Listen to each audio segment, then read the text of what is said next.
Epekto sa El Nino phenomenon, inanay nang nasinati matod sa pag-asa.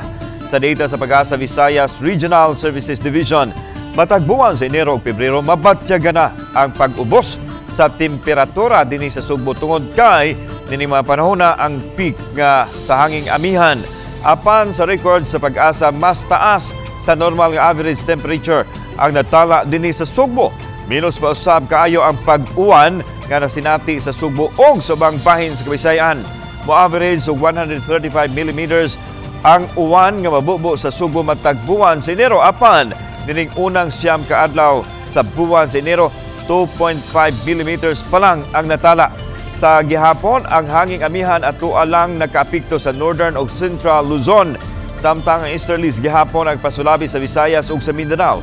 Hinungdan sa nasinating init ug igang nga panahon nga adunay panagsang pag-uwan. Base nato ang atong average o normal na temperature for minimum and maximum, and so far sa atong mga na-record sa data diri sa Mactan, sa temperature is slightly above average.